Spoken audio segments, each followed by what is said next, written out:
first impression that comes to our mind about any college: tall buildings, big classrooms, large lobby areas, thick books, IT labs, assignments, class tests, and projects. Nothing besides that. Every hour, minute, second spent here help us carving and shaping our persona, cultivating innovative mindsets for the challenging world. Learning is a lifelong process. Sharing knowledge, inculcating values of life, spark the innovative horizons of mind. Fun and frolic is the nature of every nook and corner here. A daily dose of thrill we are sure to get here.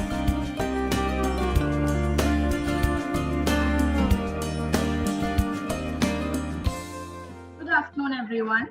I, MS Divishri, student of BA JMC first year, welcome you to the BJ Varghese lecture series organized by DME Media School, Delhi Metropolitan Education, Noida, a premier college affiliated to Guru Gobind Singh Indraprastha University and approved by the Bar Council of India.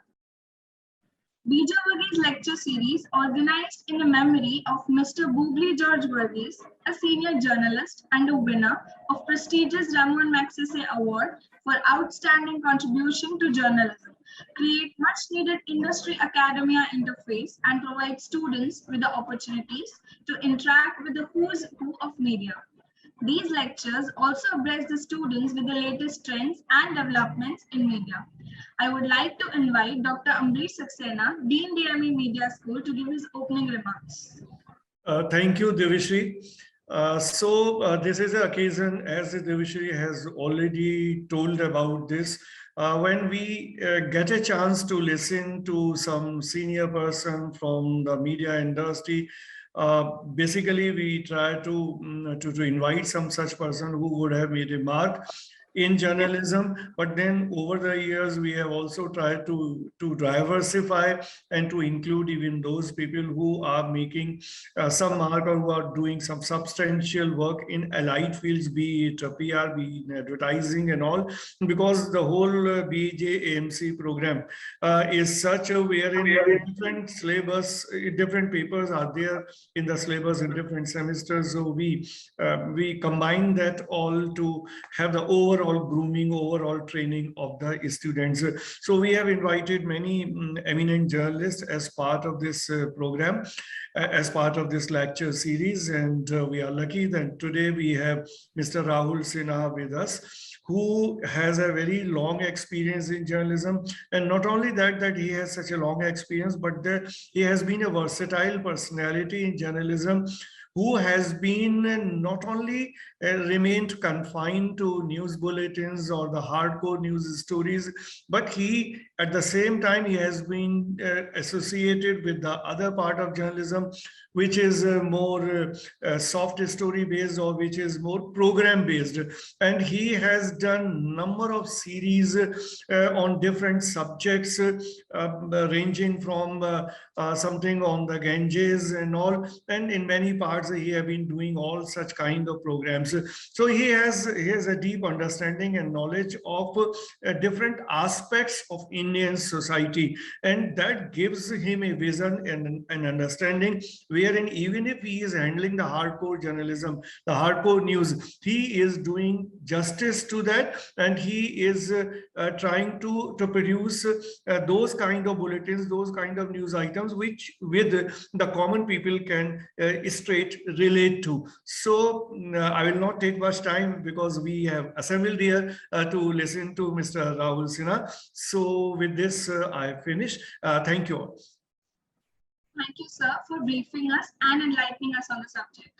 Now I request Dr. Ravikant Swami, Director, Delhi Metropolitan Education, to address the gathering. So it's a very important day that in this session, in this semester, today is the first BG Varghese lecture.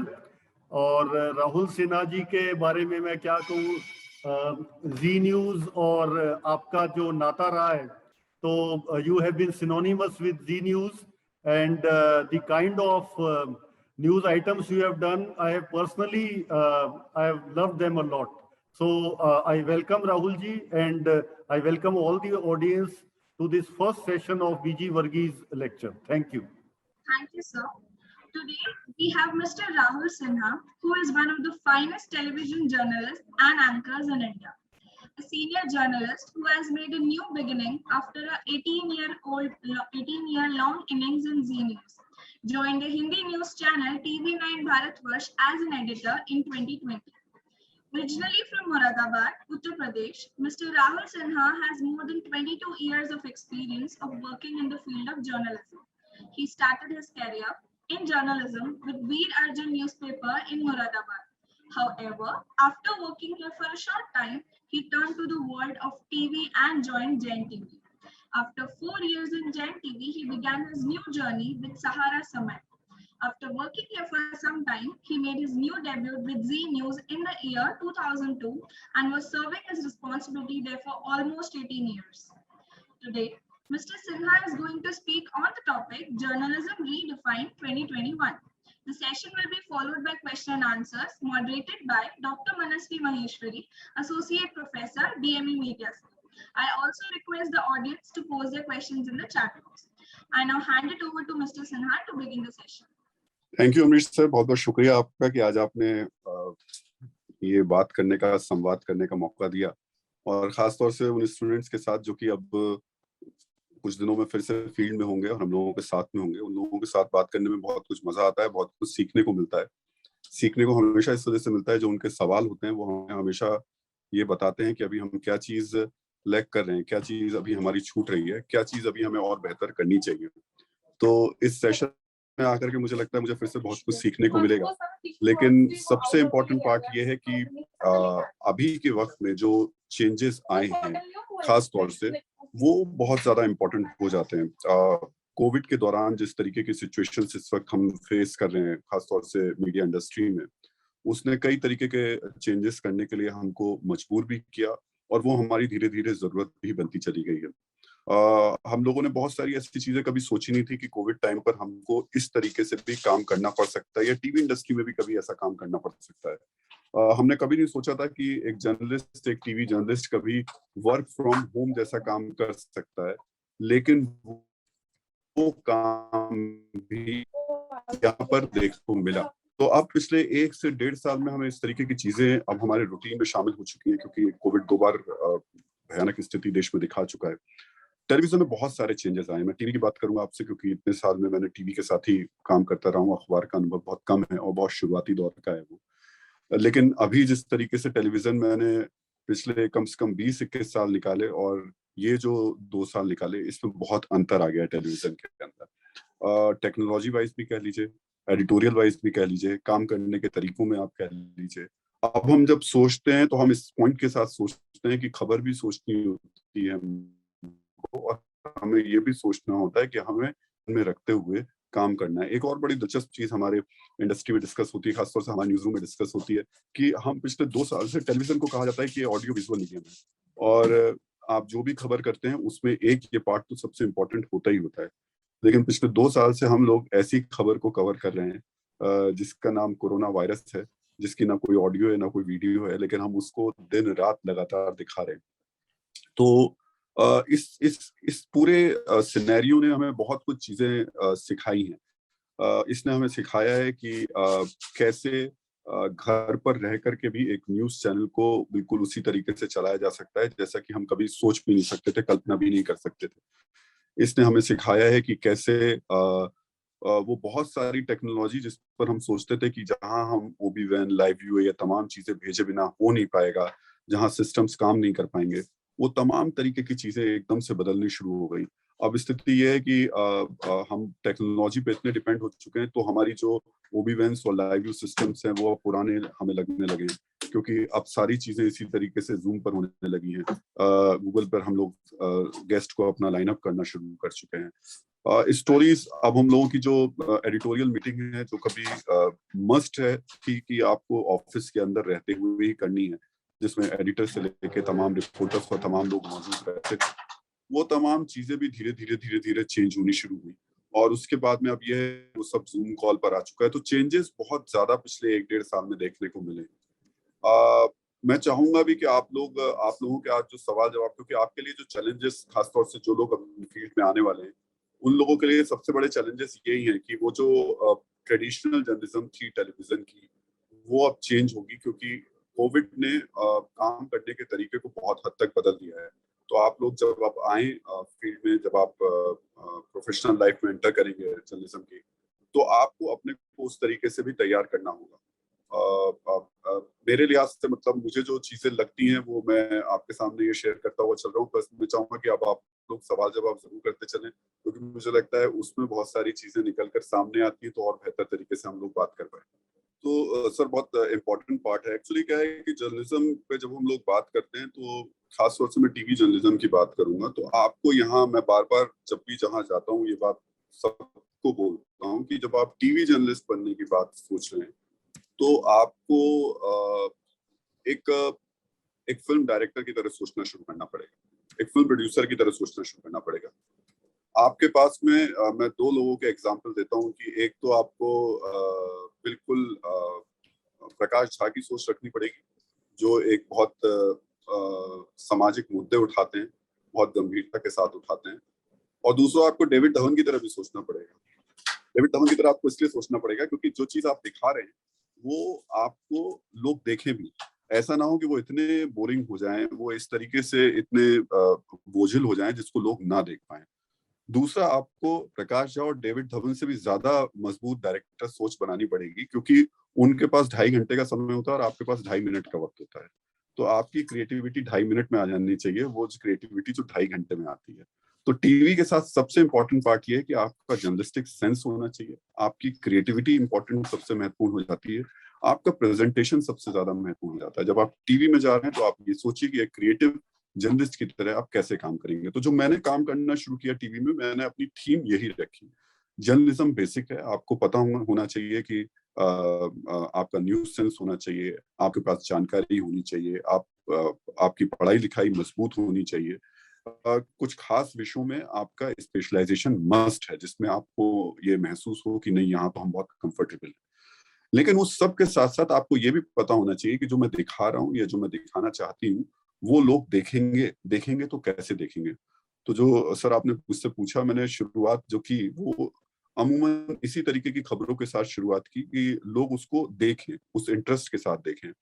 मेरी कुछ खबरें, जैसे 2007 में मैंने मिल गए राम किया था श्रीलंका में जाकर के, वहां पर भगवान राम से जुड़ी हुई जो भी जगह हैं उसको ला करके मैंने जिस तरीके से उसको एक सीरीज के तौर पर पेश किया। टेलीविजन में नॉर्मली सीरीज उस समय चलती नहीं थी। टेलीविजन में उस समय स्कोप होता था कि या तो आप आधे घंटे का एक शो बना दीजिए या फिर आप 2 मिनट की एक स्टोरी कर दीजिए। तो जी में रहते हुए हमने एक सीरीज का वो किया और हम लोगों ने फर्स्ट टाइम 5 दिन लगातार उसको एक सीरीज के तौर पर चलाना शुरू किया। तो वो सीरीज वाली परंपरा शुरू हुई। बहुत सारे एक्सपेरिमेंट्स हम लोगों ने शुरू किए, जिसमें टीवी भी होता था, जिसमें खबर भी होती थी और जिसमें टेलीविजन भी होता था। तो टेलीविजन के लिए ये मस्ट है कि हमको अपनी खबर को उस क्रिएटिविटी के साथ पेश करना होगा जिससे कि लोगों में थोड़ा बहुत इंटरेस्ट बना रहे। लेकिन इसका मतलब ये बिल्कुल नहीं होना चाहिए कि उसमें उसकी गंभीरता खत्म हो, उसमें उसका जो असल मुद्दा है वो खत्म हो, पर लोगों को अच्छा लगना चाहिए। वो आपकी स्क्रिप्ट भी उसी तरीके की होनी चाहिए, शॉर्ट्स उस तरीके के होने चाहिए। जब आप किसी स्टोरी को शूट करने के लिए एज अ रिपोर्टर अगर आप सोच रहे हैं अपने आप को डेवलप करना, आप किसी स्टोरी को शूट करने जा रहे हैं, तो आपका स्क्रिप्ट ऑलरेडी पहले से आपके जहन में होनी चाहिए। उसके हिसाब से कैसे शॉट्स अच्छे मिल सकते हैं वो सोचना चाहिए। एक कैमरामैन की तरह आपको सोचना चाहिए। जो कैमरामैन नहीं सोच पा रहा है, एज अ रिपोर्टर जब आप वहां मौजूद हो तो आप उसको बताएं कि नहीं, मुझे ये शॉट्स चाहिए। नॉर्मली मैं तमाम टीवी में देखता हूँ, दिक्कत ये होती है कि एक टीम होती है जो हम लोगों की, जिसको हम ENG टीम कहते हैं, उसमें रिपोर्टर्स ये मान लेते हैं कि मेरा काम सिर्फ माइक लेकर के लोगों से बात करना है और कैमरामैन का काम उसको शूट करना है। लेकिन ये गलत तरीके की ट्रेडिशन है और गलत तरीके की सोच मैं इसको मानता हूँ। एक रिपोर्टर को एक कैमरामैन की तरह और एक एडिटर की तरह हमेशा सोचना चाहिए। एडिटर वो जो कि VT एडिटर्स होते हैं और कैमरामैन तो उसके साथ रहते ही हैं। और 2 तरीके के काम उसको करने होंगे, 2 क्या मैं 3 तरीके के। एक, उसको उस वक्त उस खबर पे ध्यान देना है, उस वक्त उसको उसके शॉट्स पे ध्यान देना है और इस तरीके से ध्यान देना है कि जो उसके एडिटर फाइनल वो एडिटिंग टेबल पर पहुंचे तो वो शॉट्स उसके लिए यूजफुल हो पाए, उसकी स्टोरी में बेहतर तरीके से लग। बेसिक चीज आपसे जो हम लोगों को सोचनी चाहिए, आप मैं उन सारी चीजों पे बात नहीं करूंगा क्योंकि वो बहुत कॉमन इश्यूज हैं जिस पर कि हमें किस तरीके की रिपोर्टिंग करनी चाहिए, किस तरीके के इश्यूज पे फोकस करना चाहिए, डेवलपमेंटल रिपोर्टिंग से लेके पॉलिटिकल रिपोर्टिंग से लेके तमाम तरीके की। आप जिस भी फील्ड को चुनना चाहते हैं, अगर आप पॉलिटिकल रिपोर्टिंग भी करना चाहते हैं तो उसमें भी क्रिएटिविटी मस्ट है, उसमें भी आइडिएशन मस्ट है। तो जो मैं क्रिएटिविटी कह रहा हूँ उससे जुड़े एक शब्द और आ जाता है, वो आइडिएशन आ जाता है। तो आप जब तक आइडिएशन पर काम नहीं करेंगे तब तक टेलीविजन में खुद को स्टेब्लिश नहीं कर पाएंगे। आप नौकरी कर सकते हैं जर्नलिज्म, वैसे मेरा मानना हमेशा से रहा है, मैंने खुद को कभी भी जर्नलिज्म को नौकरी के तौर पर नहीं लिया है। और जर्नलिज्म में वैसे बहुत सारे लोग हैं, मतलब मैं मान के चलता हूँ जो भी यहाँ काम कर रहा होता है वो इसको नौकरी की तौर पर नहीं लेता है, पैशन के तौर पर ही लेता है। तो आप जब यहाँ पर काम कर रहे हैं, उस पैशन के साथ काम कर रहे हैं, तो आपको ये मानना पड़ेगा कि आप खुद को एस्टेब्लिश करने के लिए, क्योंकि फील्ड में बहुत ज्यादा कंपटीशन भी है, अब बहुत सारे नए सारे चैनल्स भी आ चुके हैं, उसमें खुद को एस्टेब्लिश करने के लिए आपको खुद से कुछ अलग चीजें पेश करनी पड़ेंगी। वो अलग अलग तरीके से होंगे, वो आपकी भाषा के जरिए होंगी, आपकी स्क्रिप्ट के जरिए होंगी, आपकी क्रिएटिविटी के जरिए होंगी, सबसे इंपॉर्टेंट पार्ट आपके आइडिएशन के जरिए होंगी। तो आइडिएशन पर आज के वक्त में सबसे ज्यादा काम करने की जरूरत है, जिसकी कमी हमारे पास इस समय सबसे ज्यादा है। आज खासतौर से टेलीविजन में जब हम मान के चल रहे हैं तो उन लोगों की कद्र सबसे ज्यादा है जो आइडिया पे काम कर रहे हैं। आइडिया बहुत छोटा सा होता है, उसको बड़ा करना, उसमें एंगल देना और उस खबर को एक नए तरीके से पेश कर देना ही आपको एस्टेब्लिश करने में ज्यादा मदद करता है। तो मैंने जिस तरीके की खबरें की वो उसमें मैंने एक तो ये रखा कि खुद को बांधा नहीं कभी भी। मैंने पार्लियामेंट कवर किया, मैंने political party, main political party BJP cover की, तो मैंने हॉन्टेड सीरीज भी की। मैं गया और मैंने पैरानॉर्मल एक्सपर्ट्स के साथ जाकर के और लोगों को बताया कि दुनिया में एक ये भी साइंस है। और जो मैं बात आपसे कह रहा था कि आपको हमेशा ये ध्यान रखना होगा कि जब आप किसी इशू को उठाएं तो उसकी गंभीरता खत्म नहीं होनी चाहिए, वो हल्की नहीं लगनी चाहिए। तो जब आप हॉन्टेड की बात करते हैं तो लोगों को लगता है कि अच्छा ये तो वैसे ही कुछ होगा, भूत फूट टाइप का दिखाते होंगे और कुछ उस तरीके की मसालेदार चीज होगी। लेकिन मैंने जिन लोगों के साथ काम किया उसमें ऑस्ट्रेलिया के एक पैरानॉर्मल एक्सपर्ट थे, उनको साथ लेकर के काम किया। यहाँ जिन लोगों ने बाकायदा उसको साइंस की तरह डेवलप किया है उनके साथ काम किया। और बीइंग अ जर्नलिस्ट मेरी कोशिश रही कि मैं लोगों के बीच में किसी भी तरीके का कोई अंधविश्वास या चीजें नहीं फैलने दूं। लोगों को पसंद आई वो चीजें, तो वो एक टेलीविजन भी था, उसमें एक नई तरीके का आइडिएशन भी था, और जो कह सकते हैं कि थोड़ा सा खुद को ना बांधने की जो मेरी सोच रही है वो भी थी। तो जब आप इस फील्ड में आ रहे हैं तो ये भी कोशिश कीजिए कि एक टीवी जर्नलिस्ट को खुद को बहुत बांध के नहीं रखना चाहिए, खुद को खुला रखना चाहिए। तो अगर आप खुद को खुला रखेंगे तो आपकी क्रिएटिविटी हमेशा ओपन रहेगी। आप हमेशा वो बेहतर काम पॉलिटिकल रिपोर्टिंग में भी कर पाएंगे, सोशल, डेवलपमेंटल या फिर किसी भी तरीके की रिपोर्टिंग में कर सकते हैं। हाँ, कुछ एक रिपोर्टिंग होती है जो बहुत ज्यादा टिपिकल होती है, जैसे अगर आप फाइनेंस की फील्ड में जा रहे हैं या उसमें जा रहे हैं तो वहाँ उस तरीके की क्रिएटिविटी की उम्मीद थोड़ी कम होती है, पढ़ना लिखना और उस तरीके का ज्यादा होता है। लेकिन ये से दुर्भाग्य का ये है कि हमारे टेलीविजन में आजकल उस तरीके की खबरें चलती नहीं है बहुत ज्यादा, उसके लिए आपको अखबार की तरफ भी जाना पड़ता है। तो वहां तो बस हम लोग मुश्किल से अगर फाइनेंस मिनिस्टर कुछ बहुत ज्यादा इंपॉर्टेंट बोल दी तो कर देंगे, वरना अमूमन आपको वैसे ना तो डिस्कशंस देखने को मिलते हैं और ना ही उस पर कोई चर्चा होती है। चर्चाएं होती हैं तो वो आप, मुझे कहने की जरूरत नहीं है आजकल जिस तरीके से टीवी पर चर्चाएं चल रही हैं। तो ये 3-4 चीजें हैं, तो मेरा मानना है कि इस पर बेसिकली काम करने की जरूरत है। मेरे अपने एक्सपीरियंस अलग अलग तरीके के रहे हैं। मैंने इंटरनेशनली भी बहुत सारी न्यूज कवरेज की है, लेकिन उसको भी मैंने अलग तरीके से अंदाज में पेश करने की कोशिश की अपने करियर में। मैं प्राइम मिनिस्टर के कई ट्रिप्स में बाहर गया, यूएस गया, चाइना गया, फ्रांस गया, लेकिन वहां जाकर के मैंने प्राइम मिनिस्टर के अलावा एक खुद को एक मिडिल क्लास आदमी की तरह समझा और सोचा कि जैसे मैं अपने एक छोटे से शहर में बैठकर सोचता था कि अमेरिका के स्कूल कैसे होते हैं, वहाँ पढ़ाई कैसी होती है, उस स्टोरी को मैंने वहां से उन स्कूलों में जाके किया और जब यहाँ लाके दिखाया तो लोगों को बड़ी पसंद आई। लोगों को लगा कि अच्छा हाँ, लोग एजुकेशन सिस्टम की बात तो करते हैं लेकिन स्कूलों के अंदर जाकर कभी नहीं दिखाते कि वो हमारे बच्चों में और उनके बच्चों में पढ़ाई में बेसिक अंतर क्या होता है। मैंने वहाँ के पुलिसिंग सिस्टम को दिखाने की कोशिश की। लोग बहुत ज्यादा बोलते हैं कि न्यूयॉर्क पुलिस बड़ी स्टाइलिश होती है, बहुत ज्यादा उनके पास में इक्विपमेंट्स होते हैं, बहुत ज्यादा हमारे मुकाबले बहुत ज्यादा एडवांस होती है।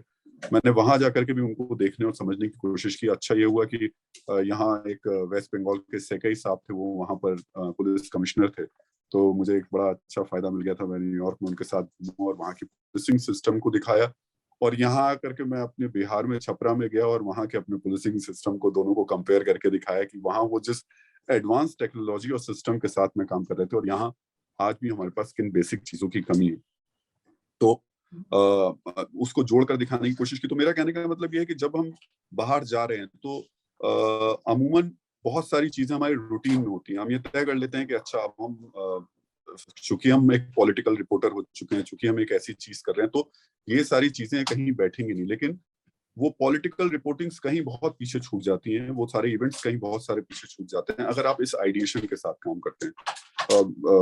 मैं बहुत सारी चीजें हैं लेकिन सर वो लंबा होगा। और लास्ट एक छोटा सा मेरा ऐसा ही एक्सपीरियंस, लास्ट में प्राइम मिनिस्टर गए थे श्रीलंका और मैं गया था, तो मेरे दिमाग में सब लोग इस उसमें थे कि प्राइम मिनिस्टर तलाई मनार पहुंच रहे हैं और वहां जाकर के हमको शूट करना है। और वो एक ऐसा इलाका था तलाई मनार जहां से हमारे इंडिया के पंपावन से तलाई मनार में फेरी चला करती थी। तो मैं जब वहां पहुंचा तो मेरे दिमाग में था कि ये वही इलाका है जहां नासा ने एक रूट मैप तैयार किया है और बताया कि ये वो इलाका था जहां से राम सेतु होके जाता था। और पूरा उन्होंने एक उसकी एक इमेज, सैटेलाइट इमेज भी दिखाई थी। तो मैंने वहां एक बोट हायर की और उस बोट को लेकर के मैं बिल्कुल सेम उसको फॉलो करता हुआ गया और जहां तक लास्ट तक जा सकता था वो दिखाया। वो स्टोरी लोगों को बहुत पसंद आई। उस इवेंट से बहुत ज्यादा लोगों के रिएक्शंस मुझे उसमें देखने को मिले। तो मेरा मतलब मैं हमेशा जो लोग आ रहे हैं इस फील्ड में उनसे हमेशा ये कहता हूँ कि आप आइडिएशन पे काम कीजिए, लीक से अलग हटकर सोचने की कोशिश कीजिए, रूटीन्स पे बिल्कुल फोकस मत कीजिए। टेलीविजन में आना है, खुद को एस्टेब्लिश करना है, तो आपको ये 3-4 चीजों पे जरूर काम करना होगा। वरना तो आज की तारीख में एक बहुत बड़ी भीड़ खड़ी हो चुकी है, चैनल्स की भी और लोगों की भी। स्कोप आज की तारीख में मैं बिल्कुल नहीं कहूँगा, बहुत अच्छा स्कोप है। टेलीविजन अब ग्रोइंग इंडस्ट्री है। पहले मैं जिस टाइम पे मैंने ज्वाइन किया था उस समय तो पैसा ऐसा बहुत कम हुआ करता था। आज की तारीख में वो भी बहुत अच्छा हो चुका है, ऐसी कोई दिक्कत और परेशानी नहीं। लेकिन ये फैक्ट है कि अब मैं खुद किसी को अपनी टीम में लाने के लिए सोचता हूँ तो मेरे 2-3 ये चीजें होती हैं, फिक्स होती है कि अगर वो इन पैरामीटर्स पर फिक्स बैठता है तब तो ठीक है, वरना फिर भीड़ बहुत ज्यादा है, लाइन बहुत लंबी है। तो उस लाइन में कुछ अलग दिखना है, कुछ अलग करना है, तो आपको अभी से इन 3-4-5 चीजों पे काम करना जरूर चाहिए। Rahul sir, thank you so much. आपने काफी सारी चीजों को बहुत ही ब्रीफ में अच्छे से बताया है, बट कुछ अलग क्वेश्चंस भी हैं हमारे स्टूडेंट्स के। फिर सबसे पहले एक मेरी स्टूडेंट पूछ रही हैं कि बहुत सारे लोग उन्हें कहते हैं कि फीमेल्स के लिए इस फील्ड में कोई वो नहीं है, बहुत ऑड टाइमिंग्स होते हैं। तो वो पूछना चाहती है कि मैं ऐसे लोगों को जवाब क्या दूं जो मुझे इस तरह से डिस्करेज करते हैं और बोलते हैं कि तुम काम नहीं कर पाओगे, सरवाइव नहीं कर पाओगे, लाइक दैट। तो कहती है हमें एक वो जवाब बता दीजिए जो हम इन लोगों को चुप कराने के लिए दे सकें। देखिए, मुझे लगता है सबसे बेहतर जवाब इसका तो तभी होगा जब वो खुद इस फील्ड में मौजूद होंगी और अपनी स्टोरी, अपनी खबर के जरिए उनको जवाब देंगी। उससे बेहतर जवाब कोई नहीं हो सकता है। मैंने बहुत सारे लोगों को देखा, अब खैर बहुत चेंजेस हो चुके हैं इस 24 साल के यहाँ दिल्ली में रहते हुए, टेलीविजन इंडस्ट्री में काम करते हुए। वो उस वक्त में जो यहाँ पर लड़कियां आती थी और डरती थी, और आज मैं जिस तरीके से देखता हूँ जमीन आसमान का अंतर आ चुका है। ये सोच तो खैर अब बहुत पीछे हो चुकी है। वर्किंग आवर्स का कोई मतलब नहीं होता। ये फैक्ट है कि आप जब आप रिपोर्टिंग करते हैं तो आपके लिए ये थोड़ा सा चैलेंजिंग होता है, लेकिन टीवी की बहुत सारी फील्ड्स हैं। अगर आप आउटपुट डेस्क में काम करते हैं तो शिफ्ट है, उसमें कोई ऐसी दिक्कत नहीं कि आपको कोई 12 घंटे या 15 घंटे काम करना होगा या कुछ इस तरीके की चीजें होंगी। एंकरिंग है, उसकी एक परमानेंट शिफ्ट है, उसमें कोई इशू नहीं होता है। नॉर्मली रात के वक्त तो आपकी एंक होती भी नहीं, 6 बजे से शुरू होती है और रात को 11 बजे अधिकतर चैनल्स में खत्म हो जाती है। तो एक टफ फील्ड जो है टीवी की वो रिपोर्टिंग है। हाँ, उसमें जब आप जाने की सोच रहे हैं तो आपको थोड़े से चैलेंजेस तो फेस करने पड़ेंगे, पर आज की तारीख में मैं आज भी मानता हूँ कि लड़कियां लड़कों से बहुत बेहतर काम कर रही हैं, बहुत अच्छी रिपोर्टिंग कर रही हैं। और जिनका नाम ले रही है, मुझे लगता है वो आएंगी तो अगर 2-4 अच्छी खबर करेंगी तो अपने आप उन लोगों को जवाब मिल जाएगा। आई थिंक आकृति, आपको आपका जवाब मिल गया है। बहुत ही अच्छे से सर ने एनकरेजिंग वर्ड्स बोले हैं, तो you should go and prove it. Sir, एक सवाल है कि how do we deal with the conflicting beliefs जब हम सिचुएशन में आते हैं और कोई भी ऐसी न्यूज कवरेज करते हैं। कालिदास ये सवाल पूछ रहे हैं कि हमारे जो कॉन्ट्राडिक्टरी चीजें होती हैं, थॉट्स के साथ नहीं मैच हो रहे हैं, मतलब बहुत सारी कन्फ्लिक्टिंग चीजें होती है। यहाँ पे मुझे लगता है उनका ये पूछने का भी मतलब है जब एथिक्स की बात आ जाती है कि हम कुछ नहीं करना चाह रहे हैं और कॉर्पोरेटाइजेशन ऑफ न्यूज में इस तरह का प्रेशर है, तो उससे कैसे हम डील करें? देखिए, ये भी मुझे लगता है कि आप जब इस इंडस्ट्री में एंटर करेंगे तब आपको ये एहसास होना शुरू होगा कि ये जो मीडिया पर दबाव है, प्रेशर है, मीडिया बड़ा दब के काम करती है, आपको ऐसा करना पड़ता है, आपको ऊपर से सुनना पड़ रहा है, आपको ऊपर से लाइन डिसाइड होती है, आपको खुद एहसास होना शुरू हो जाएगा कि ऐसी कोई चीज होती नहीं है नॉर्मली। मैं इसका मतलब ये भी नहीं कहूंगा कि जो चीजें कही जाती है उसको मैं सिरे से खारिज कर रहा हूँ, पर किसी को कोई ऐसी परेशानी दिक्कत होती नहीं। किसी से नहीं कहा जाता कि आप रिपोर्टिंग इस तरीके से जाके करके आइए, किसी से नहीं कहा जाता कि आप इस एंगल पे करके जाइए, पर आपको एक बेहतर रिपोर्टिंग करनी है। मैं ये रिपोर्टर्स की बात कर रहा हूँ क्योंकि डेस्क पर जब आप रहेंगे तो ठीक है, फिर तो आपको स्क्रिप्ट लिखनी है। एंकरिंग जब आपको करनी है तो बहुत कम स्कोप होता है 7 बजे से पहले तक के बुलेटिन्स का, जिसमें आप अलग से कुछ एड ऑन कर पाते हैं, वरना जो सामने टेलीप्रॉम्प्टर पर लिखा होता है वो होता है, या तो फिर वो उस समय इतने लाइव चल रहे होते हैं कि उस समय आपके पास सवाल पूछने और उनके जवाब देने हैं। 7 बजे के बाद बहुत सारे शोज एडिटोरियल लाइन के साथ होते हैं, वो अलग चीज हो जाती है, जिसमें लोग अलग अलग तरीके से अपने अपने परसेप्शन के साथ में और अपने जो भी उनकी थिंकिंग होती है उसके साथ आते हैं। लेकिन जब आप रिपोर्टर के तौर पर जा रहे हैं और आप किसी स्टोरी को कवर कर रहे हैं, तो वो कॉन्ट्रडिक्शन, वो तमाम चीजें आपको एक तरफ रखनी पड़ेंगी, आपको कन्विक्शन लाना होगा। अगर आप अपनी स्टोरी में उस कन्विक्शन के साथ कोई स्टोरी को नहीं करेंगे तो ना तो आप उसके साथ जस्टिस कर पाएंगे और ना ही साफ तरीके से ले पाएंगे। तो जो भी कॉन्ट्रडिक्शन है, जो भी परसेप्शन है, या जो भी उस समय आपके अंदर दिमाग में चल रहा है, उसको एक कन्विक्शन के साथ खत्म कीजिए। ये तय कीजिए कि मुझे ये करना है, क्या ये सही है, और उसी के साथ आगे बढ़िए। क्योंकि अगर विरोधाभास रहेगा, दिमाग में ये रहेगा कि ये ठीक है और ये सही है, या मेरी आइडियोलॉजी के हिसाब से तो ये फिट नहीं बैठता है, तो वो गलत होगा। एक रिपोर्टर होने के नाते, एक जर्नलिस्ट होने के नाते, आपकी आइडियोलॉजी, सारी चीजें एक तरफ होती हैं। अगर आप ग्राउंड पर जहाँ खड़े हुए हैं, वहां पर जो फैक्ट्स हैं, जो चीजें आपको सामने दिखाई दे रही हैं, वही वही सच्चाई है, वही तथ्य है, उसके अलावा कोई और आइडियोलॉजी नहीं है। तो एक अच्छे जर्नलिस्ट होने के लिए ये बहुत अच्छी चीज है कि आपको हमेशा जो आपको दिख रहा है, आपको कन्विक्शन के साथ उसी को अपने अगर आप प्रिंट में हैं तो अपने शब्दों में लाना है। मैं ये कह रहा था कि उसके लिए बहुत जरूरी, इंपॉर्टेंट है कि जो चीजें दिख रही हैं उसके अकॉर्डिंग ही हमें उन सारे फैक्ट्स को सामने रखना है, अपनी आइडियोलॉजी, अपने परसेप्शन को पीछे रखना है। अगर हम उस कन्विक्शन के साथ चीजों को रख पाएंगे तो भी हम अपनी एक अलग पहचान बना सकते हैं। वरना तो यह है कि आज की तारीख में, मतलब मैं बहुत सारी चीजें खुल के बोलता हूँ जब भी मैं जाता हूँ कहीं, तो आप एक आइडियोलॉजी के साथ तो अपनी पहचान बना सकते हैं, पर वो आइडियोलॉजी एक वक्त की होती है। वो कोई किसी एक पार्टी के साथ हो सकती है, किसी एक व्यक्ति के साथ हो सकती है, लेकिन वो उस व्यक्ति के साथ, उस पार्टी के साथ चली भी जाती है। तो हमें इस चीज को ध्यान रखना पड़ेगा कि वो तमाम तरीके की चीजें आपके साथ जुड़े नहीं। आपका परसेप्शन लोगों के बीच ये होना चाहिए कि आप एक अच्छे जर्नलिस्ट हैं, आप फैक्ट्स पर बात करने वाले जर्नलिस्ट हैं, आप ग्राउंड पर जो चीजें दिखाई देती हैं उस पर करने वाले जर्नलिस्ट हैं।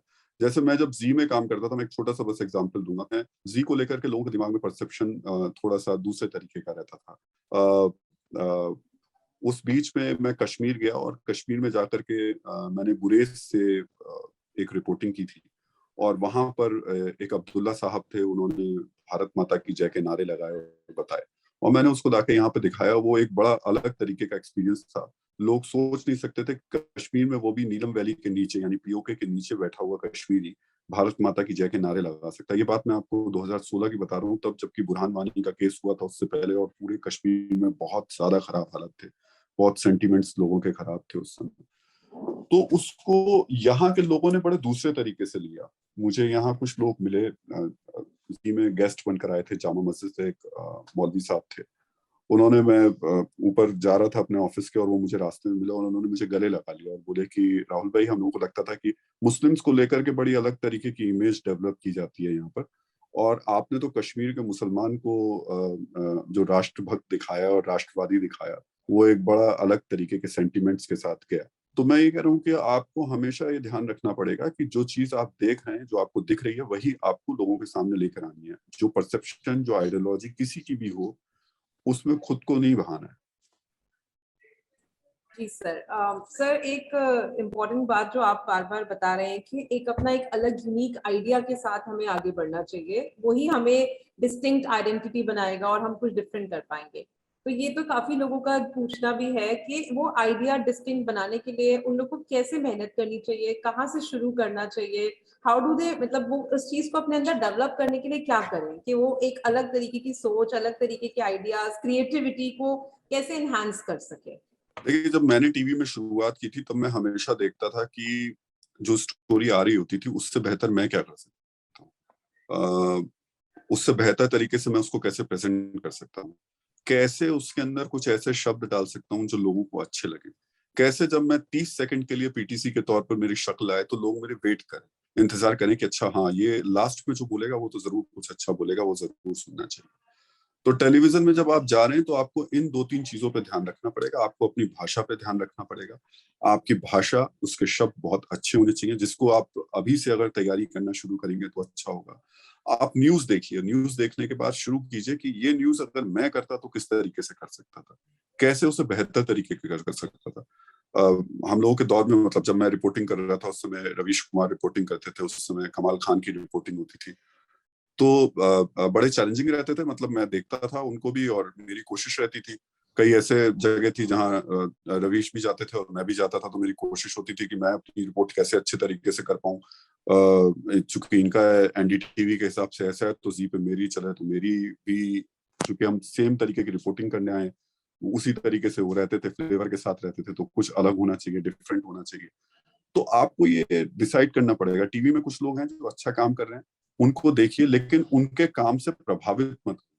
आप इस चीज के साथ देखना शुरू कीजिए कि मैं इनसे बेहतर क्या कर सकता हूँ, मैं इनसे बेहतर इस स्टोरी में क्या और चीजें ला सकता था। वो एंगल के तौर पर भी था, वो शॉर्ट्स के तौर पर भी हो सकता है, वो स्क्रिप्ट के तौर पर भी हो सकता है, कई चीजें हो सकती है जिसको हम कर सकते हैं। तो ये चीजें तो आपको अपने से डेवलप करनी पड़ेंगी, कोई टीचर नहीं बता सकता, कोई जर्नलिस्ट आपको नहीं बता सकता। हाँ, जैसे अब आप इस फील्ड में आएंगे, जब एडिटोरियल्स मीटिंग होती है उसमें बैठते हैं तो आइडिएशन जरूर बातचीत होती है। हो सकता है कि कोई आपके साथ ऐसा व्यक्ति मिले जो आपको एंगल नए देना शुरू करे और आप फिर उस तरीके से सोचना शुरू कर दें। लेकिन मैं फिर भी कह रहा हूँ ये आपके अंदर की ही खासियत और काबिलियत है जिसको आपको डेवलप करना पड़ेगा। वो एक बहुत बड़ी चीज नहीं है, हम हर किसी के अंदर कुछ ना कुछ ऐसी चीज होती है, बस हमें ये ध्यान रखना है कि हम उसको कैसे अच्छे तरीके से दिखा सकते हैं, प्रदर्शित कर सकते हैं। यहाँ पे सर एक स्टूडेंट ऋषभ ये भी जानना चाहते हैं कि हमेशा एक जर्नलिस्ट की डेली उसमें क्या चल रहा होता है, उनकी डेली हैबिट्स क्या होती हैं, वो अपने 24 घंटे उनके दिमाग में क्या चल रहा होता है, क्या ऐसा होता है जो उनको एक अच्छा जर्नलिस्ट भी बनाए, और उनकी वो दिनचर्या क्या है और थॉट क्या चल रहे होते हैं हर वक्त। अब जैसे मेरे दिमाग में भी थॉट चल रहा है कि मेरा अभी 7 बजे का प्रोग्राम है, उसके बाद अभी एक मीटिंग हुई है, कुछ रिपोर्टर्स को ब्रीफ करना है। तो जर्नलिस्ट का जो लाइफ है वो टफ लाइफ है, इसमें कोई दो राय नहीं है। ये डिपेंड आपके ऊपर भी करता है। अगर आप जर्नलिज्म को नौकरी की तरह लेंगे तब तो वो आपके लिए बहुत आसान होगी। 8 घंटे की, 9 घंटे की, 10 घंटे की नौकरी कीजिए और घर जाइए, उसमें कोई आपको ऐसा परेशानी और दिक्कत वाली बात नहीं है। यहाँ इस फील्ड में अब बहुत सारे लोग नौकरी भी करते हैं। लेकिन अगर आप जर्नलिज्म को जर्नलिज्म की तरह करेंगे तो फिर आपको 24 घंटे उसमें इन्वॉल्व रहना पड़ेगा। वो पैशन आपके अंदर होना चाहिए, वो सोच आपके अंदर होनी चाहिए। तो ये दिक्कत भी हो जाती है आपके साथ में, क्योंकि फिर आपकी सोशल लाइफ बड़ी अजीबोगरीब हो जाती है। और मतलब मैं चूंकि उसका भुक्तभोगी हूँ, इसलिए मैं आपको बता सकता हूँ अच्छी तरीके से कि उसमें दिक्कत तो रहती है। आप सुबह 6 बजे से उठते हैं जब, और रात के 1 बजे जब सोते हैं, तो आपके दिमाग में, आपके पास फोन कॉल्स, आपके पास में हमेशा कुछ ना कुछ इस तरीके का रहेगा। अच्छा ये हो गया, ये करना है। लेकिन ये धीरे धीरे जैसे जैसे आपका एक्सपीरियंस होता जाता है, वो ये चीजें आप उसके यूज टू भी होते जाते हैं। स्टार्टिंग में एकदम से इतनी रिस्पॉन्सिबिलिटीज या इतनी परेशानी नहीं होती है। लेकिन मेरा मानना यह है कि अगर आप जब शुरू कर रहे हैं और आप अपने आप को इतना वो कहते हैं ना, वो पैशन, कुछ लोग इससे इत्तेफाक नहीं भी रख सकते हैं। वो लोग जो कि प्रोफेशनल लाइफ को प्रोफेशनल की तरह मानते हैं, उनका मानना होता है कि नहीं, एक सिस्टम के तहत इतने घंटे काम करना चाहिए, इससे ज्यादा नहीं करना चाहिए। और मेरा मानना है कि मैंने जितने लोगों को देखा इस फील्ड में, जिन्हें आज सफलता मिली है, जिनका आज नाम है, उन लोगों ने मेहनत की है, बहुत ज्यादा मेहनत की है। और मेरे हिसाब से 24-24 घंटे मेहनत की है। तो ये हमें तय करना है कि हमें अपनी लाइफ को किस तरीके से, और खासतौर से जर्नलिस्टिक लाइफ है उसको किस तरीके से ले जाना है। हम 9 घंटे की नौकरी भी यहाँ पे कर सकते हैं, या हम पैशन के साथ में भी कर सकते हैं। ये डिपेंड करता है हमारे सेटिस्फेक्शन पे। देखिए, मैं एक चीज और इसमें शब्द जोड़ दूंगा, एक जर्नलिस्ट के लिए मेंटल सेटिस्फेक्शन सबसे इम्पोर्टेंट पार्ट होता है। बहुत सारे मेरे दोस्त हैं जो जिनके लिए पैसा उतना इम्पोर्टेंट नहीं है जितना कि ये सुकून इम्पोर्टेंट है। जब यहाँ आपको सेटिस्फेक्शन मिलता है अच्छी स्टोरी करके, लोगों से अच्छे कमेंट्स मिलके, तो वो एक अलग तरीके की आपकी दुनिया हो जाती है। तो आपको डिसाइड करना है कि आपको इस वाली दुनिया के रूटीन के हिसाब से चलना है या फिर उस वाली दुनिया के रूटीन के हिसाब से चलना है।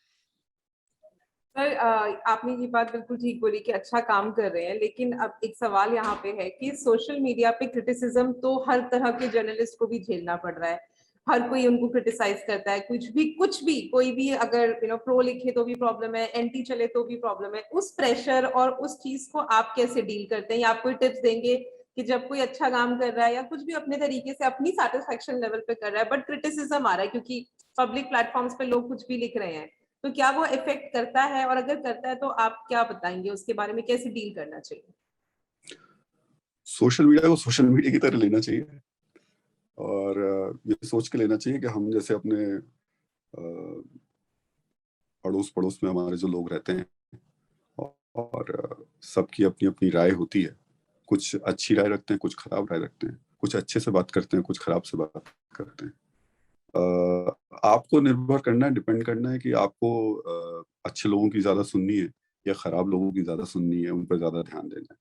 देखिए, सोशल मीडिया पर एक चीज तो बहुत अच्छे से स्पष्ट तौर पर आ जाती है। सोशल मीडिया मतलब ये भी एक तरीके का, उसको मैं क्या कहूंगा, एक अलग दुनिया डेवलप हो गई है। तो इसमें आपको ये तो पता रहता है कि कौन आदमी किस वजह आपको क्रिटिसाइज कर रहा है।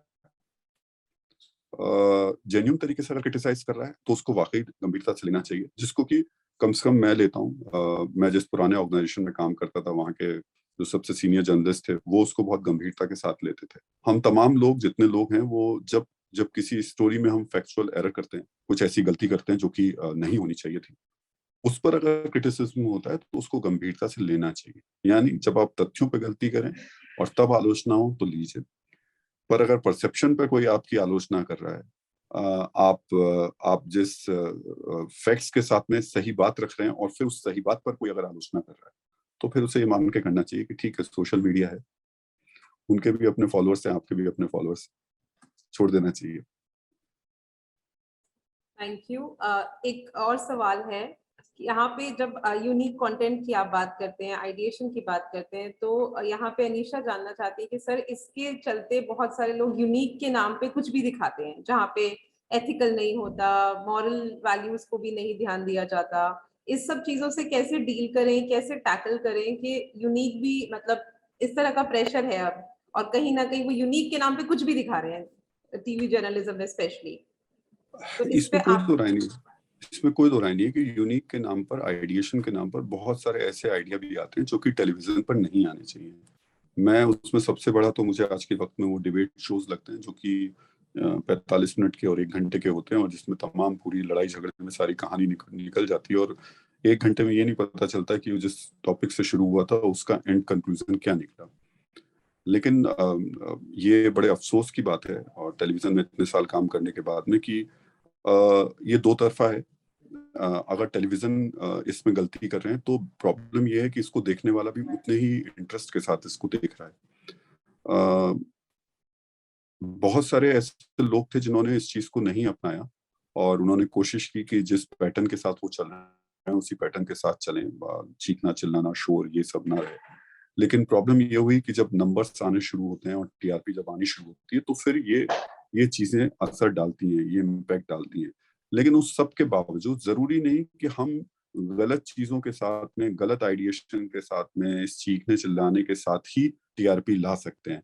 हम अच्छी खबरें करके, अच्छे आइडिएशन के साथ भी लोगों को टेलीविजन के साथ जोड़ सकते हैं। तो मेरी तो कम से कम अभी तक यही कोशिश रही है कि मैं अभी तक उस तरीके से कभी कोशिश नहीं की।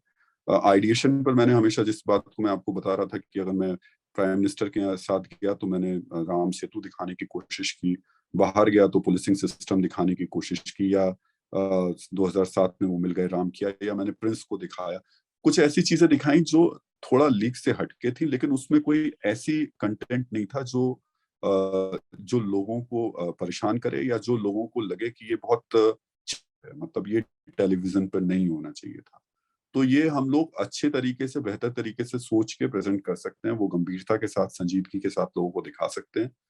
ये भी आपके ऊपर डिपेंड करता है कि उस आइडिएशन को आप जब प्रेजेंट कर रहे हो तो मैं फिर भी कह रहा हूँ, इतनी कन्विक्शन के साथ करें कि लोग रुक जाएं उसके ऊपर, लोगों को लगे कि नहीं, ये जो बात कह रहे हैं उसमें कुछ ना कुछ तो फैक्ट्स हैं, कुछ ना कुछ दम है। तो लेकिन ये मार्केट है, ये भी हमें मान के चलना पड़ेगा, प्रोफेशनल मार्केट है, और हर चैनल की अपनी एक उसको सरवाइव करने के लिए उसको बहुत सारी चीजें चाहिए भी। उसके लिए जरूरी है कि उसके नंबर्स ऊपर होने चाहिए, और उन नंबर्स की वजह से उसको बहुत सारी चीजों के साथ में हो सकता है ना चाहते हुए कॉम्प्रोमाइज करना पड़ता हो। लेकिन ऐसा नहीं है कि कोई भी चैनल, मैं सारे चैनल्स की अक्रॉस द चैनल बात कर रहा हूँ, कि सब एक ही सी चीज पूरे दिन 24 घंटे दिखाएं। ये ऐसा हो सकता है कि एक या दो जगह आपको देखने को मिले, लेकिन अधिकतर सब जगह आपको न्यूज तो मिलती है, अच्छी चीजें भी कई चैनल्स में आपको देखने को मिलती। एक सवाल है सर कि ये मेरा भी सवाल है। आपने जब स्टार्ट किया, आपने कहा कोविड-19 के दौर में पिछले 1.5-2 सालों में किस तरह से रिपोर्टिंग का पैटर्न चेंज हुआ है। तो यहाँ पे ये एक सवाल है कि आप लोगों ने आप अपने कोई पर्सनल एक्सपीरियंस यहाँ पे शेयर करेंगे कि क्या आपको लगता है नई चीजें आई हैं, या कुछ एकदम चेंजेस, कुछ भी जो नया आपको लगता है 1.5 साल में आया है? बहुत सारे चेंजेस आ गए। देखिए, जैसे क्या था कि हम लोग, मैं वही कह रहा हूँ कि हम टेलीविजन में काम करते हुए हमने कभी नहीं सोचा था कि टीवी में भी वर्क फ्रॉम होम हो सकता है। टीवी में काम करते हुए कभी ये सोचा था कि आपको घर पे स्टूडियो बनाना पड़ेगा और वहां से एंकरिंग करनी पड़ेगी। टीवी में काम करते हुए कभी नहीं सोचा था कि आप घर पे एंकरिंग भी करेंगे और बाहर जितने गेस्ट बैठे होंगे वो भी स्टूडियो ना होकर अपने घरों में बैठे होंगे। टेलीविजन में आपने कभी नहीं सोचा था कि आप घर से वॉइस ओवर कर रहे होंगे, घर से कोई स्क्रिप्ट लिख रहा होगा, उसको आप वॉइस ओवर कर रहे होंगे, उसको घर पे ही बैठा हुआ अपने कोई एडिटर एडिट कर रहा होगा, और सिर्फ यहाँ पर बैठे हुए मुश्किल से 4 से 5 लोग चैनल को रन कर रहे हैं। तो ये बड़े बेसिक चेंजेस आए हैं। हमने कभी सोचा नहीं था कि जब हम टेलीविजन में काम करते हुए देखते थे कि जब बड़े इवेंट्स होते थे, डिस्कशंस होते थे, उस समय हमारी सबसे पहली प्रायोरिटी होती थी कि ओबी बेंच भेजनी है, लाइव भेजना है, सिस्टम फेल नहीं होना चाहिए, किसी भी तरीके से लिंक ब्रेक नहीं होना चाहिए, प्रॉब्लम हो जाएगी। आज की तारीख में वो सारी चीजें पीछे जा चुकी है। हम लोग जब एडिटोरियल मीटिंग करते हैं उसमें हम कहीं डिस्कस ही नहीं करते कि ओबी बेंच भी भेजनी है। उसमें ये पूछते हैं कि जूम है उनके पास में ना, या वो उस पर जूम पर आ जाएंगे, या और उनका जो लाइव का जो भी उनके पास सोर्स है उससे आ जाएंगे। आज की तारीख में हम लोगों के पास में पहले लिमिटेशंस थी गेस्ट को लेकर के, स्पेशली मैं बोलूंगा, और वो लिमिटेशंस इस वजह से खत्म हो गई क्योंकि गेस्ट को भी पता है कि अच्छा वो कहीं भी मौजूद हो, वो तुरंत किसी न किसी जरिए से ऐप से कनेक्ट होकर के आपके साथ सीधे जुड़ सकते हैं। रिपोर्टर्स में, रिपोर्टिंग में बहुत सारे चेंजेस आए, जो कि हम लोग ट्रेडिशनल रिपोर्टिंग कर रहे थे एक वक्त तक, और टेक्नोलॉजी से भी हम लोग कम रहे हैं टेलीविजन में, खासतौर से इंडियन टेलीविजन में। लेकिन पिछले कुछ वक्त से, 1.5 साल से, सब लोग, सारे रिपोर्टर्स, नए पुराने जितने हैं, वो सब टेक्नोलॉजी के हिसाब से चलना शुरू हो गए। वो जो रिपोर्टिंग शुरू हो गई है, जो कि पहले बहुत कम हुआ करती थी, हर कोई चाहता था कि बड़ा कैमरा लेकर चले, एक साथ में लाइव भी लेकर चले, तो अब रिपोर्टर सिर्फ अपना कैमरा, ये अपना मोबाइल लेकर चले जाते हैं, वहीं से फीड भेज देते हैं रिकॉर्ड करके। वो एक चेंजेस आने शुरू है। ये मुझे ऐसा नहीं कि अभी था, हमसे 4-5-6 साल से वो था, लेकिन वो सिस्टम में चूंकि हमारी आदत है कि हम सब चल रहे हैं तो उसी सिस्टम से चलेंगे। पर कोविड ने ऐसा सिनेरियो चेंज किया, उसके बाद हर किसी की मजबूरी हो गई कि नहीं, अब हमको इसी से काम चलाना पड़ेगा। क्यों? क्योंकि हम कैमरामैन के साथ नहीं ज्यादा जा सकते, अलग अलग रहें वो ज्यादा अच्छा होगा। तो बहुत सारे चेंजेस आए। एडिटोरियल मीटिंग जो मैंने पहले आपसे कहा था, हम कभी सोच नहीं सकते थे कि घर पे बैठ के एडिटोरियल मीटिंग इस तरीके से हो जाएगी। अब जबकि कोविड फिलहाल तो ठीक है, उसके बावजूद अब हम लोगों का ट्रेडिशन बन गया है कि हम लोग अपनी जो एडिटोरियल मीटिंग है वो कॉल में ही करते हैं, और वो कभी भी, अब हम लोगों ने वीक में या 10 दिन में एक बार कभी मिल लिए आपस में तो मिले, नहीं तो सबके सब इसी तरीके से काम कर रहे हैं।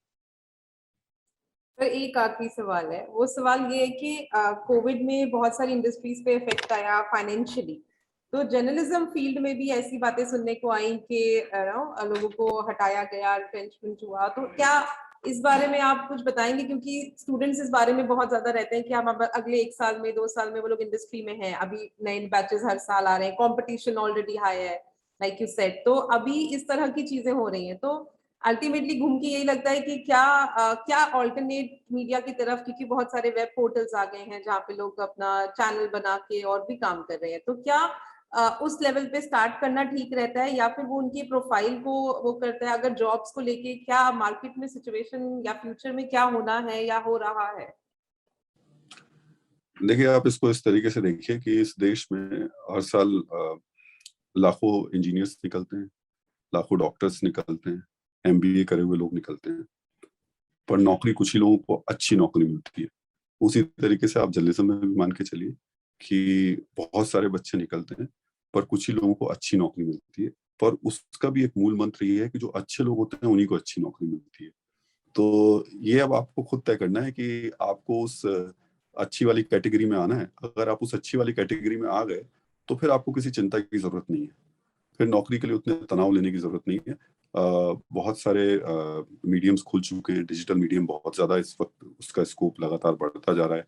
टेलीविज़न से ज़्यादा वहाँ पर पैसा है, टेलीविज़न से ज़्यादा वहाँ एंगेजमेंट है लोगों के साथ में, उसमें जा सकते हैं। लेकिन उसके लिए इम्पोर्टेंट पार्ट यही है कि आपको अगर ये सोच के जा रहे हैं कि मैंने कोर्स किया और मुझे नौकरी मिलनी चाहिए, ये तो गलत है। आपने कोर्स किया है और आप अगर अच्छे कैंडिडेट हैं तो आपको अच्छी नौकरी मिलेगी। मुझे लगता है उसमें कोई आपको नहीं रोक पाएगा। Thank you sir, these were words were actually this was really helpful, क्योंकि यही बात हम अपने स्टूडेंट्स को समझाते हैं, और अब when it is coming from you तो obviously उसका impact बहुत ज्यादा है। Thank you so much for your time, thank you so much, over to you Divishri। Thank you, sir. I request Dr. Susmita Bala, Head DME Media School, to give the concluding remarks. Thank you Divyashree. आज हम लोग BG Verghese lecture का first episode कर रहे हैं राहुल जी के संग। Thank you Rahul Sinha sir, आपने इतनी सारी बातें बताई और मुझे लगता है स्टूडेंट्स को काफी बेनिफिट भी हुआ होगा। So joining and sharing with views with us, that's very amazing. आपने जो इस समय बताया कि टीवी में बहुत अंतर आया है, टेक्नोलॉजी ने हमें बहुत कुछ सिखा दिया है कि हम कैसे काम करें और क्या क्या काम कर सकते हैं, क्योंकि हम सारा जो कुछ भी कर रहे हैं इस समय जूम प्लेटफॉर्म्स पे कर रहे हैं। तो ये बहुत इम्पोर्टेंट है कि हम टेक्नोलॉजी सेवी हो जाए। जैसे मैं टेक्नोलॉजी के मामले में बहुत वीक हूँ, लेकिन हमें अब ग्रेजुअली हम लोग टेक्नोलॉजी में बहुत बिलीव भी कर रहे हैं और स्ट्रांग होने की कोशिश भी कर रहे हैं। आपने कहा कि बहुत इम्पोर्टेंट है कि टीवी जर्नलिस्ट को अपने को बांध के नहीं रखना है। ये बिल्कुल सच है कि आपके पास अपनी सोच हो, अपना आइडिया हो, तभी वो कुछ कर सकता है, तभी वो बहुत कुछ सीख सकता है। और अपने को बांधने के बाद अगर आपने अपने आइडियाज को ब्लॉक कर दिया तो that is very difficult to share anything to anybody. हम लोग बात करते हैं कि चैलेंजेस हैं टीवी में, बिल्कुल चैलेंजेस हैं, लेकिन आपको उन चैलेंजेस के साथ साथ स्कोप भी बहुत है। हर फील्ड में चैलेंजेस होते हैं, हम ये नहीं कह सकते सिर्फ टीवी में चैलेंजेस है, चैलेंजेस हर जगह हैं, लेकिन आपको उसके लिए अपने एक जगह बनानी है। जो आपने कहा कि अपनी जगह बनाने के लिए आपको अपनी भाषा पे मेहनत करनी है, अपने शब्दों पे मेहनत करनी है, और तभी आप अपनी पहचान सोसाइटी में बना सकते हैं, किसी भी चैनल में बना सकते हैं, किसी भी मीडिया प्लेटफॉर्म पे बना सकते हैं, क्योंकि आपकी राइटिंग स्किल्स अगर आपकी स्ट्रांग है तो आपको आगे बढ़ने से कोई भी नहीं रुक सकता। ये बहुत इम्पोर्टेंट है, और जिसमें पैशन है वो जरूर कुछ ना कुछ कर लेगा, दैट इज वेरी इम्पोर्टेंट। आपने कहा क्रिएटिविटी, तो क्रिएटिविटी तो है ही जरूरी, क्योंकि अगर आप क्रिएटिव हैं तो ऑब्वियसली आप कुछ भी कर सकते हैं। हम लोग प्रिंट जर्नलिज्म की बात करें, इलेक्ट्रॉनिक जर्नलिज्म की बात करें, ऑडियो मीडिया की बात करें, हर जगह जब तक आप लिखना नहीं सीखेंगे, बोलना नहीं सीखेंगे, अपने को प्रेजेंट करना नहीं सीखेंगे, तो that is difficult to approve yourself. तो उसके लिए बहुत मेहनत की जरूरत है, और मैं हमेशा इस बात पे विश्वास करती हूँ कि आइडिएशन पे काम करना जरूरी है। जैसा आपने भी कहा कि हम अपने को इस्टेब्लिश करने के लिए पूरी तरह से मेहनत करें और तभी हम अपनी पहचान बना सकते हैं। स्कोप की कोई कमी नहीं है, फील्ड की कोई कमी नहीं है और जॉब्स की कोई कमी नहीं है। अगर हम स्ट्रांग हैं, हम अपना काम अच्छा कर सकते हैं।